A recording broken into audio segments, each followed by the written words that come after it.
Hello दोस्तों, जय हिंद। सो acid based salt के जो चैप्टर का हम जो सीरीज अभी चल रहा है उसका फोर्थ पार्ट आज है। तो यहाँ पर आज हम डिस्कस करने वाले हैं कुछ इम्पोर्टेंट सॉल्ट एंड कुछ इम्पोर्टेंट प्रोडक्ट्स के सिंथेसिस के बारे में, मतलब वो कैसे बनता है वो और कहाँ कहाँ पर वो यूज होता है और उसका केमिकल रिएक्शन क्या होता है। ये इन सब चीजों के बारे में आज हम डिस्कस करने वाले हैं। तो इस सीरीज में हम देखें कॉमन सॉल्ट। कॉमन सॉल्ट क्या है? जो सॉल्ट, जो नमक हम खाने में इस्तेमाल करते हैं और हमारे डे टू डे लाइफ में हम इस्तेमाल करते हैं, उसको हम कॉमन सॉल्ट बोलते हैं। तो पहले हम देखेंगे, it is called sodium chloride और NaCl। तो इसको हम सोडियम क्लोराइड बोलते हैं, जिसका सिंबल होता है, chemical symbol NaCl। Okay, it is the product of strong acid and strong base. एक स्ट्रॉन्ग एसिड और एक स्ट्रॉन्ग बेस मिलने से ये सोडियम क्लोराइड बनता है, जो कि एक न्यूट्रल सॉल्ट है। तो स्ट्रॉन्ग एसिड स्ट्रॉन्ग बेस मिलने से न्यूट्रल सॉल्ट कैसे होता है, हमने पहले पार्ट में डिस्कस किए थे। तो यहाँ पर आज हम देखेंगे तो ये कॉमन सॉल्ट कैसे बनता है। एक स्ट्रॉन्ग बेस और स्ट्रॉन्ग एसिड मिलने से होता है sodium chloride and water. Okay, ये हाइड्रेटेड होकर निकलता है। ठीक है, तो ये जो कॉमन सॉल्ट है सोडियम क्लोराइड, ये बनता कैसे है? तो आप सब लोगों को पता होगा कि जो सॉल्ट हम खाने में इस्तेमाल करते हैं वो समंदर से बनता है। ठीक है, तो समंदर से डायरेक्ट कोई सॉल्ट निकल कर नहीं ले जा सकता, क्योंकि सॉल्ट, इसमें जो समंदर का पानी होता है उसमें कई सारे सॉल्ट डिजॉल्व होते हैं, मतलब उसमें मिलकर रहते हैं। ठीक है, तो जिसमें क्या होता है, एक सोडियम क्लोराइड भी एक कंपोनेंट होता है उस सॉल्ट का, मतलब जो जितने भी सॉल्ट होते हैं उसमें सोडियम क्लोराइड भी एक कंपोनेंट होता है। ठीक है, तो जो सोडियम क्लोराइड कंपोनेंट होता है उसको निकालने के लिए हम क्या करते हैं, जो सी बीच में, अगर आप सी बीच में ध्यान दिए होंगे तो बहुत सारे गड्ढे होते हैं, मतलब वो नेचुरल नहीं होते, वो बनाया जाता है। क्योंकि जब समुद्र का पानी आएगा, वेव आएगा, तो वो क्या होगा, उस गड्ढे में भर जाएगा। जो शैलो पीट होता है, this shallow pits are filled with salt water of the sea and due to the sun heat the water is evaporated and the salt is remained in the pit. Okay, जब sunlight पड़ता है तो उससे क्या होता है, पानी evaporate होकर ऊपर चला जाता है और बाकी रह जाता है क्या, जो हमारा है सॉल्ट, वो सॉल्ट नीचे रह जाता है। ठीक है, लेकिन इस सॉल्ट को अभी हम इस्तेमाल नहीं कर सकते, वो सीधा जाता है कहां पर, रिफाइनरी फैक्ट्री पर। सॉल्ट को रिफाइन किया जाता है। ठीक है, तो जो रिफाइन, वो सॉल्ट एक आयोनिक प्रोडक्ट है। जब आयोनाइजेशन के बारे में आप लोग आगे पढ़ेंगे तो तब आपको पता चलेगा कि सॉल्ट का प्रोसेसिंग कैसे होता है, उसको प्यूरिफाई कैसे किया जाता है। ठीक है, तो जो आयोनिक कंपाउंड होने की वजह से वो रिफाइनरी में जाता है, उसको साफ किया जाता है। उसमें अगर कुछ मिलाना हो, जैसे कि मिनरल्स वगैरह, अभी तो सॉल्ट, मिनरल वाले सॉल्ट भी आने लगे हैं। कोई एक कंपनी का था, तो जो मिनरल वाले सॉल्ट है। ठीक है, तो पहले तो आप लोगों को पता था कि सॉल्ट में आयोडीन होता है, उसको टेस्ट करने के लिए हम, जो आयोडीन होता है उसको टेस्ट करने के लिए जो सॉल्ट है उसमें थोड़ा नींबू निचोड़ दीजिए, तो आयोडीन का कलर ब्लू हो जाएगा, मतलब जो सॉल्ट है उसका कलर ब्लू हो जाएगा। उससे कंफर्म हो जाएगा कि हाँ, इस सॉल्ट में आयोडीन है। आप लोग ये पता कर सकते हैं, घर में जाइए, अभी टेस्ट करके देखिए, अभी नहीं, क्लास खत्म होने के बाद। ओके, तो आपको पता चला कि आपके क्या जो सॉल्ट है उसमें आयोडीन है या फिर नहीं। जैसे हम पूछते हैं ना, क्या आपके टूथपेस्ट नमक है, ऐसे ही आप जाके पूछिए कि आपके सॉल्ट में आयोडीन है, आपको पता चल जाएगा नींबू निचोड़ के। ठीक है, तो ये हो गया। हाँ, तो ये रिफाइनरी हो गया, उसमें कुछ जो मिलाना है वो मिला लिए। उसके बाद उसको पैक कर देते हैं, एयर टाइट पैक, जिसमें हवा ना आए, क्योंकि हवा के लगने से ये फिर से हाइड्रेटेड हो जाता है, मतलब पानी चिपचिप ऐसा हो जाता है। ठीक है, और वो यूज करने का लायक नहीं होता है, इसीलिए हाइड्रेट है, मतलब क्या, एयर सील पैक किया जाता है और उसके बाद मार्केट में भेजा जाता है और मार्केट से हम लोग खरीद कर घर में इस्तेमाल करते हैं। ठीक है, तो अभी इसके यूज क्या है, we use salt to meet the requirement of our nervous system. एक इंपॉर्टेंट चीज देखिए, आपको पता होगा सॉल्ट हम खाने में इस्तेमाल करते हैं टेस्ट के वजह से, लेकिन सिर्फ यही एक रीजन नहीं है जिसलिए हम सॉल्ट को इस्तेमाल करते हैं। ठीक है, तो ये सॉल्ट एक्चुअली हमारे बॉडी का एक नेसेसरी पार्ट है। हमारे बॉडी ये एक्चुअली रिक्वायर करता है, ये जो सॉल्ट है इसका रिक्वायरमेंट हमारे बॉडी को है। ठीक है, कैसे? देखिए, हमारा जो नर्वस सिस्टम है उसमें हम एक सिनेप्सिस पढ़े थे। सिनेप्सिस, ठीक है, मतलब जो दो नर्व्स आपस में जहां जॉइंट होता है उसको सिनेप्सिस बोलते हैं। ठीक है, तो जो सिनेप्सिस में होता है क्या है, जो इंफॉर्मेशन, मान लीजिए मेरे हाथ को किसी ने काट लिया, तो वो इंफॉर्मेशन क्या होता है, नर्व के थ्रू मेरे ब्रेन तक जाता है। ब्रेन ऑर्डर देता है, रे रे किसने काटा, उसको एक झापड़ लगाओ। तो उसके बाद क्या होता है, वो जो नर्वस सिस्टम है फिर से वो मैसेज लेकर हमारे मोटर ऑर्गन को इंफॉर्मेशन देते हैं। मोटर ऑर्गन मतलब जो काम करता है, जैसे कि हाथ पैर, ये हो गया मोटर ऑर्गन, तो वो जाके मारता है। तो इससे हमारा क्या, जो नर्वस सिस्टम है उसमें एक कंटिन्यू फ्लो रहता है। तो जो फ्लो होता है मैसेज का, वो फ्लो होने के लिए हमें सोडियम आयन की जरूरत होती है। सोडियम आयन, तो ये जो सोडियम आयन को उसका मतलब रिक्वायरमेंट को फुलफिल करने के लिए हम खाने में इस्तेमाल करते हैं, किसका, कॉमन सॉल्ट का। ठीक है, अभी दूसरा यूज है, it is used in factory for manufacturing of different products. Okay, तो अभी हम आगे डिस्कस करने वाले हैं इसके, जब बेकिंग सोडा वगैरह डिस्कस करेंगे। तो ये जो फैक्ट्री वगैरह मतलब इंडस्ट्रीज में ये बहुत सारे कंपाउंड का जो प्रोडक्शन होता है उसमें हम कॉमन सॉल्ट मतलब सोडियम क्लोराइड को इस्तेमाल में लेते हैं। ठीक है, अभी चलते हैं नेक्स्ट पार्ट की तरफ। ओके, तो अभी देखिए, अभी हम डिस्कस करने वाले हैं बेकिंग सोडा। तो ये कॉमन एक क्या कॉमन आइटम है जो कि बारिश के टाइम में बहुत याद आता है। क्यों? क्योंकि बारिश के टाइम पे ही हम पकोड़ा बनाते हैं। तो ये जो पकोड़ा बनाने का मेन क्या है, मतलब ये मेन इंग्रेडिएंट लेकिन हल्का सा इस्तेमाल होता है, लेकिन इसके बिना एक अधूरा सा लगता है क्योंकि पकोड़ा उतना क्रिस्पी नहीं बनता। तो इसका जो कॉमन मतलब केमिकल नेम है वो है sodium bicarbonate. Okay, sodium bicarbonate NaHCO3, और इसका इस्तेमाल हम किचन में करते हैं कुछ जो फूड आइटम को क्रिस्पी बनाने के लिए। ठीक है, कुछ फूड आइटम को अगर हमें क्रिस्पी बनाना है तो उसमें थोड़ा सा बेकिंग सोडा ऐड कर दीजिए तो वो क्रिस्पी बन जाएगा। वो क्रिस्पी कैसे बनता है वो आगे हम डिस्कस करने वाले हैं। ठीक है, उसके बाद it is used as a mild non corrosive base. अभी थोड़ी देर पहले मैंने बताया था कि जब हम आंट बाइट होता है या फिर बी बाइट होता है या फिर स्टिंग किसी का लग जाता है, तो उस टाइम पे मैंने बोला था कि बेकिंग सोडा को उसको एक पेस्ट बनाकर वहां पर लगा लीजिए, क्योंकि वो काटने से फॉर्मिक एसिड अंदर जाता है और ये हो गया एक mild non corrosive base. Non corrosive मतलब वो वहां से जलेगा नहीं, जैसे कि दूसरा कोई कॉन्सेंट्रेटेड नाइट्रिक एसिड गिर गया तो वो वहां से जल जाता है ना, वैसा नहीं होगा, तो उसको नॉन कोरोसिव बोलते हैं। तो नॉन कोरोसिव बेस है वो क्या होगा, वो जहां पर लगेगा वो न्यूट्रलाइजेशन प्रोसेस शुरू कर देगा और जिसके वजह से हम रिलीफ फील कर सकते हैं। ठीक है, या तो फिर इसको अगर एसिडिटी हो गया है तो उसको हम एंटासिड के तरह भी इस्तेमाल कर सकते हैं। जैसे कि एसिडिटी हो गया है और हमारे पास अभी क्या टैबलेट या फिर मेडिसिन वगैरह कुछ नहीं है, तो सीधा किचन में चले जाइए, बेकिंग सोडा लाइए, पानी करके पी लीजिए। इतने ज्यादा नहीं, थोड़ा सा हल्का सा उसका पानी करके पी लीजिए मिक्सचर करके। ठीक है, उसे वो एक एंटासिड की तरह काम करेगा और आपको रिलीफ मिलेगा।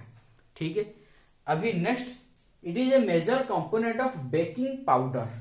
तो ये जो बेकिंग पाउडर होता है, देखिए बेकिंग सोडा और बेकिंग पाउडर दोनों अलग होते हैं, दोनों सेम नहीं है। तो जो बेकिंग पाउडर कैसे बनता है, ये बनता है baking soda plus edible acid gives baking powder. ठीक है, जो बेकिंग सोडा होता है उसमें अगर हम एडिबल एसिड ऐड कर दे, एडिबल एसिड मतलब जो एसिड हम खा सकते हैं, पहले पार्ट में याद कीजिए, पहले पार्ट में पार्ट 1 में इस चैप्टर का हमने डिस्कस किया था कि कौन सा एसिड कौन से फूड आइटम में होता है। जैसे कि मैंने बोला था कि लेमन में साइट्रिक एसिड होता है, टामारिंड में टार्टरिक एसिड होता है। तो मान लीजिए टामारिंड का टार्टरिक एसिड इसमें मैंने ऐड कर दिया बेकिंग सोडा में, तो वो बन जाएगा क्या, अभी बेकिंग पाउडर। ठीक है, तो जो बेकिंग पाउडर या फिर बेकिंग सोडा दोनों ऐड करने से क्या होता है, खाने में फ्लॉफीनेस आता है, वो स्पॉन्जी बनता है। जो फूड आइटम है वो स्पॉन्जी बनता है। जो केक वगैरह हम खाते हैं, वो केक वगैरह में वो क्या होता है, हम बेकिंग सोडा या फिर बेकिंग पाउडर ऐड करने से उसमें वो फ्लॉफी बन जाता है, एक स्पॉन्ज की तरह होता है। नहीं तो अगर मान लीजिए वो स्पॉन्ज की तरह नहीं होता और हम खाते तो टूटता भी नहीं। जो रोटी या फिर जो ब्रेड बनता है या फिर जो केक बनता है वो टूटता ही नहीं, वो पत्थर की तरह लगता खाने के लिए, जो कि अच्छा बिल्कुल भी नहीं लगता। ठीक है, तो इसके लिए हम बेकिंग सोडा या फिर बेकिंग पाउडर का इस्तेमाल करते हैं उसको फ्लफी या फिर स्पॉन्जी बनाने के लिए। ठीक है, तो ये बनता कैसे है, मैंने पहले ही बताया था कि इसका मेजर एक कंपोनेंट होता है सोडियम क्लोराइड।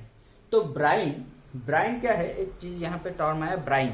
तो जो ब्राइन होता है क्या है, सोडियम क्लोराइड का एक्वस सोल्यूशन को हम ब्राइन बोलते हैं। मतलब सोडियम क्लोराइड को पानी में लेकर हम मिलाने से जो सॉल्यूशन बनेगा उसको हम बोलते हैं ब्राइन। ठीक है, तो ये जो ब्राइन को अगर हम उसमें कार्बन डाइऑक्साइड ऐड कर देंगे, कार्बन डाइऑक्साइड और अमोनिया, ये NH3 है,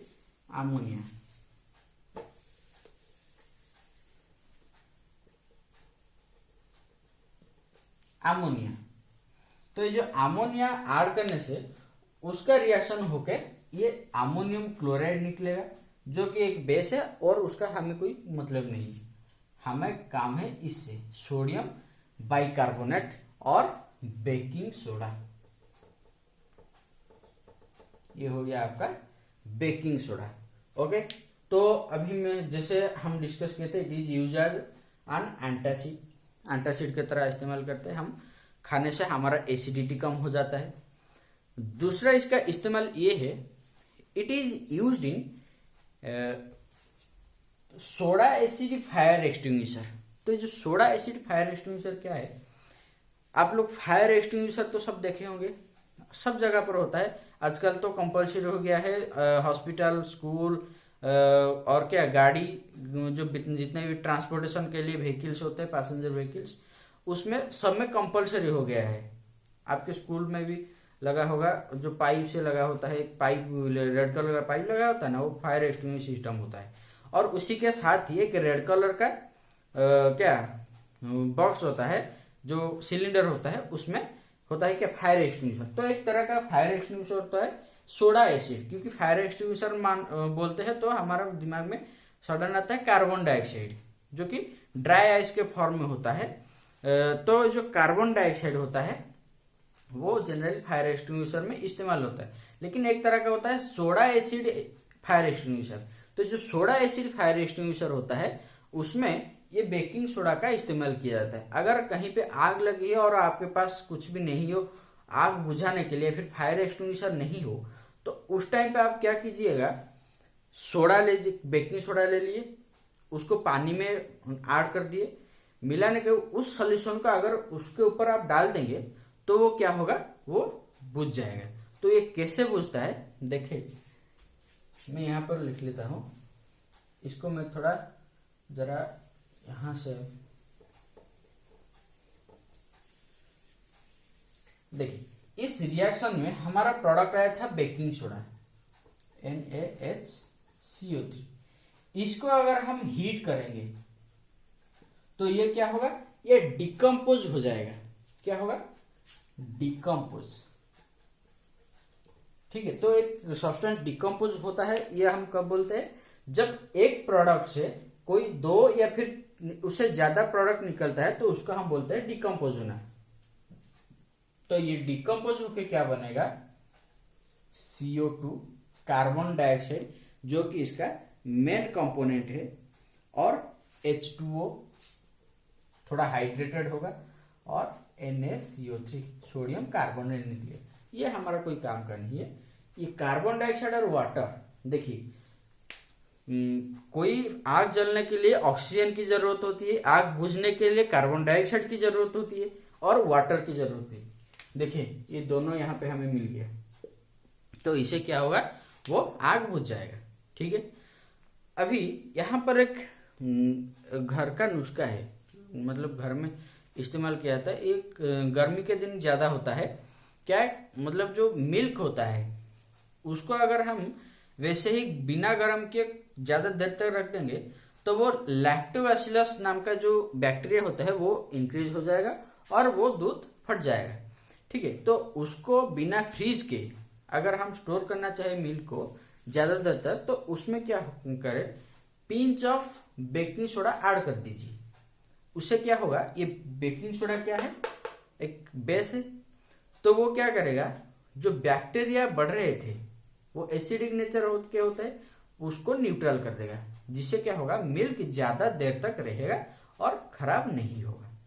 ठीक है, तो ये था हमारा क्या, जो बेकिंग सोडा के बारे में। अभी नेक्स्ट हम देखते हैं बेकिंग सोडा के बाद। ओके, तो अभी हम देखने वाले हैं कॉस्टिक सोडा। तो जो कॉस्टिक सोडा होता है वो उसका जो नेम होता है, केमिकल नेम होता है सोडियम हाइड्रोक्साइड, NaOH। ओके, तो NaOH कॉस्टिक सोडा होता है। It is a strong base, पहले जैसे हम डिस्कस किए थे, जो सोडियम हाइड्रोक्साइड होता है वो एक स्ट्रॉन्ग बेस होता है, मतलब वाटर में कंप्लीटली डिसोसिएट हो जाएगा। It is made through chloro alkali method. ये जो कॉस्टिक सोडा होता है वो क्लोरो अल्कली मेथड से बनता है। तो पहले हम समझते हैं कि क्लोरो अल्कली मेथड होता क्या है। तो इसमें देखिए ये एक सेटअप हमने लगाया हुआ है जिसमें ये सोडियम हाइड्रोक्साइड का क्या रिलीज होता है। तो पहले हम क्या लेंगे, इसका मेन कंपोनेंट होता है सोडियम क्लोराइड। ठीक है, तो सोडियम क्लोराइड ब्राइन हम यहाँ पर लेंगे, जो कि एक्वस सॉल्यूशन सोडियम क्लोराइड, और उसको इलेक्ट्रिसिटी पास करवाएंगे। ठीक है, तो इलेक्ट्रिसिटी पास करवाने से क्या होगा, एनोड पॉजिटिव एंड में जो NaCl है उसमें से Cl क्लोरीन आकर इकट्ठा हो जाएगा और वाटर में से OH। ठीक है, और कैथोड नेगेटिव पार्ट में H+ डिपोजिट हो जाएगा। तो जो क्लोरीन है वो गैस के फॉर्म में ऊपर निकल जाएगा और हाइड्रोजन भी ऊपर निकल जाएगा। तो क्लोरीन गैस का इस्तेमाल, हम लोग क्लोरीन का बात करें तो हमारे दिमाग में यह आता है स्विमिंग पूल। तो स्विमिंग पूल ब्लू कलर का क्यों होता है, क्योंकि उसमें क्लोरीन ऐड होता है। ठीक है, जिसकी वजह से उसको वो ब्लू कलर का दिखता है। और हाइड्रोजन गैस, इसको एज ए फ्यूल हम इस्तेमाल कर सकते हैं, ये बहुत ही अच्छा फ्यूल होता है। और ये जो बाकी का बचा हुआ यहाँ से सोडियम और ये OH-, ये सोडियम Na+, ये OH-, दोनों मिलके बनाते हैं क्या, सोडियम हाइड्रोक्साइड, जिसको हम बोलते हैं caustic soda. Clear? Okay okay, तो अभी हम नेक्स्ट देखते हैं ब्लीचिंग पाउडर। तो जो ब्लीचिंग पाउडर है ये एक कॉमन सा चीज है, हम सब लोगों को पता है, एक व्हाइट कलर का पाउडर होता है। ब्लीचिंग पाउडर बोलते ही हमारे दिमाग में आता है ये किस लिए इस्तेमाल किया जाता है, प्यूरिफाइंग वाटर बॉडीज। कोई भी वाटर बॉडी, मतलब जहाँ पे पानी, जहाँ से हमें पानी मिल रहा हो, अगर वो गंदा हुआ है तो हम क्या करते हैं, ब्लीचिंग पाउडर पानी में मिलाकर उस सॉल्यूशन को उसमें डाल देते हैं। ठीक है, तो ये जो ब्लीचिंग पाउडर है इसका केमिकल नेम है कैल्शियम हाइपोक्लोराइड और कैल्शियम ऑक्सीक्लोराइड भी हम इसको बोल सकते हैं। ठीक है, देखिए कुछ कुछ टर्म है, जैसे कि बाइकार्बोनेट, अगर बीच में कोई भी, जैसे कैल्शियम बाइकार्बोनेट, तो इसमें क्या होगा, बीच में अगर H लगा है तो वो बाई होगा, ये कार्बोनेट है, ये कैल्शियम है, बाई होगा। जैसे कि अगर मान लो ये बीच में O लगा नहीं है, सपोज मान लीजिए O लगा है, तो यह कैल्शियम हाइपोकार्बोनेट, मतलब बीच में O होगा तो हाइपो होगा, अगर बीच में H होगा तो बाई होगा। ठीक है, तो हम देखते हैं कि कैल्शियम ऑक्सीक्लोराइड और इसको बोलते हैं कैल्शियम हाइपोक्लोराइड भी बोल सकते हैं। ठीक है, तो जो कैल्शियम ऑक्सीक्लोराइड और कैल्शियम हाइपोक्लोराइड कैसे बनता कैसे है, by the reaction of chlorine and slaked lime. Slaked lime जो होता है, जो कैल्शियम हाइड्रोक्साइड जिसे हम बोलते हैं, उसमें अगर हम क्लोरीन गैस को पास करवा देंगे, एक गैस के फॉर्म में है, ओके, तो वो क्या होगा, कैल्शियम ऑक्सीक्लोराइड फॉर्मेशन होगा with the production of water. ठीक है, तो ये जो कैल्शियम ऑक्सीक्लोराइड है, इसका इस्तेमाल हम वाटर बॉडी को प्यूरिफाई करने में इस्तेमाल करते हैं, और किस में इस्तेमाल होता है, इंडस्ट्रीज में ऑक्सीडाइजिंग एजेंट के रूप में भी इसका इस्तेमाल किया जाता है। ठीक है, तो ये हो गया ये ब्लीचिंग पाउडर का क्या जो ओके, तो अभी नेक्स्ट हम देखते हैं वॉशिंग सोडा, जिसको हम वॉशिंग सोडा, ये तो आप कॉमनली पता ही होगा, जिसको हम डिटर्जेंट भी बोलते हैं। तो जो वॉशिंग सोडा डिटर्जेंट में इस्तेमाल होता है, वॉशिंग सोडा उसका केमिकल नेम है hydrated sodium carbonate, dot 10H2O। तो ये 10H2O मतलब इसमें 10 वाटर मॉलिक्यूल प्रेजेंट है। ठीक है, तो मतलब ये डिहाइड्रेटेड नहीं है, इसमें वाटर मॉलिक्यूल प्रेजेंट है, एंड ये हाइड्रेटेड है, मतलब चिपचिपा सा, गीला गीला सा लगता है। तो ये बनता कैसे है, it is made by Solvay process. तो ये सॉल्वेरी प्रोसेस से बनता है। तो ये सॉल्वेरी प्रोसेस में ये 3 स्टेप में बनता है। ठीक है, तो पहला स्टेप में क्या है, व्हेन अमोनिकल ब्राइन मतलब brine added with ammonia is passed with carbon dioxide, we get ammonium chloride and sodium bicarbonate। Okay, तो ये रिएक्शन में पहले sodium chloride brine ammoniacal brine added with carbon dioxide. ठीक है, जब कार्बन डाइऑक्साइड को हम अमोनिकल ब्राइन में पास करते हैं, तो वो बनता है ammonium chloride and sodium bicarbonate बनता है। ठीक है, तो ये जो सोडियम बाइकार्बोनेट बनता है, वो बनता है हाइड्रेटेड, मतलब उसमें भी थोड़ा पानी वाटर मॉलिक्यूल होता है, जिसको हीटिंग करने से हमें क्या मिलेगा, sodium carbonate, carbon dioxide and water मिलेगा।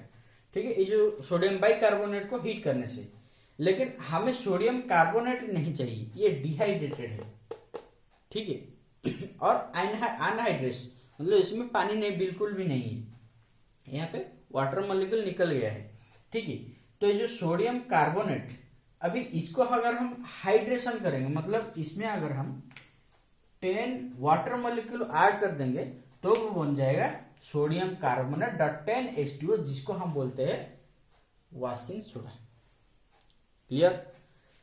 तो ये जो प्रोसेस है, इसमें जो निकला वॉशिंग सोडा, इसका इस्तेमाल कहाँ पे होता है, glass industry, soap industry, paper industry, ये सारे में होता है। सोप इंडस्ट्री में आप लोग देखेंगे, सोप जो बनता है उसमें ये जो वॉशिंग सोडा का इस्तेमाल किया जाता है, सोडियम कार्बोनेट का, और पेपर इंडस्ट्री में इसका इस्तेमाल किया जाता है। सेकेंड इसका यूज है to remove permanent hardness of water. तो पानी का कुछ पानी होता है जो सॉफ्ट होता है, मतलब पीने से कुछ परेशानी नहीं होती, पता नहीं चलता, अच्छा लगता है पीने के लिए। और दूसरा जो टाइप का वाटर होता है वो खारा खारा लगता है, मतलब गले से जैसे रफ लगता है, रैशेस होने से लगता है, उसी तरह फील होता है। तो वो होता है हार्डनेस ऑफ वाटर।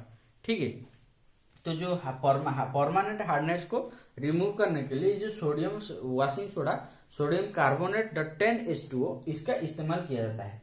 और एक कॉमन सा यूज है, लॉन्ड्री में हम इस्तेमाल करते हैं, कपड़े साफ करने में ये जो वॉशिंग सोडा या फिर डिटर्जेंट का इस्तेमाल हम करते ही। ठीक है, तो लॉन्ड्री में भी इसका इस्तेमाल किया जाता है। क्लियर? ठीक है, ओके, तो अभी नेक्स्ट देखते हैं plaster of Paris, CaSO for dot ½ ठीक है, तो जो प्लास्टर ऑफ पेरिस, ये हर जगह पर आप लोग देखे होंगे, आपके घर के कलर में लगता है, घर के सीलिंग पर लगता है जो डिजाइन बनता है, या फिर किसी का हाथ पैर टूट जाए उसमें भी इस्तेमाल किया जाता है प्लास्टर ऑफ पेरिस। क्योंकि अगर हाथ पैर टूट जाता है तो क्या होता है, वो ज्यादा मूव करने से वो बोन ठीक से जुड़ता नहीं है, ठीक है। इसीलिए हम हाथ को कंप्लीटली स्ट्रांग स्ट्रेट रखने के लिए या फिर एक ही पोजीशन में रखने के लिए हम प्लास्टर ऑफ पेरिस का एक उसके ऊपर परत चढ़ा देते हैं, ठीक है। लेयर चढ़ा देने से वो हार्ड हो जाता है और वो स्ट्रांग बनकर रहता है, ठीक है।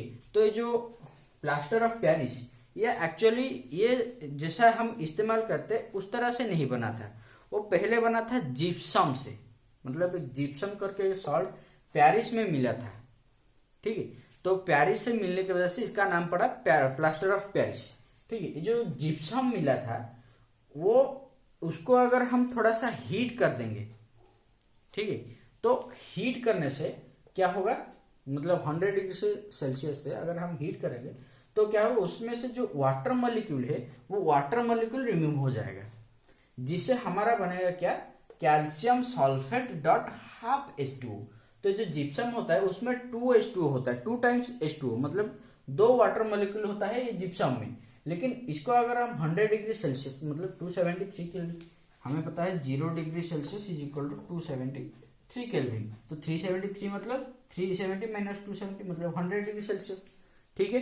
तो 100 डिग्री सेल्सियस में अगर हम हीट करेंगे तो इसमें से 1.5 वाटर मॉलिक्यूल, मतलब एक वाटर मॉलिक्यूल और एक आधा वाटर मॉलिक्यूल वो चला जाएगा, बाकी बचेगा calcium sulphate dot half H2O, ठीक ठीक है। तो इसको हम बोलते हैं प्लास्टर ऑफ पेरिस, POP, ठीक है। तो इसका इस्तेमाल क्या कहाँ पे किया जाता है, अभी जैसे मैंने बोला था कि अगर हॉस्पिटल मतलब हमारा कोई बोन टूट जाता, फ्रैक्चर होता है या फिर टूट जाता है, तो उसको स्ट्रांग बनाकर रखने के लिए हम प्लास्टर ऑफ पेरिस का इस्तेमाल करते हैं।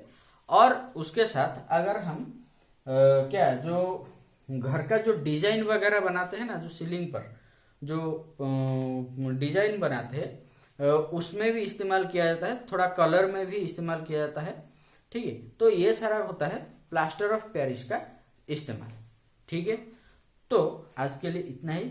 अगर वीडियो अच्छा लगा है तो लाइक कीजिए, शेयर कीजिए, कमेंट कीजिए और सजेशन दीजिए कि क्या इंप्रूवमेंट हो सकता है। थैंक यू, जय हिंद।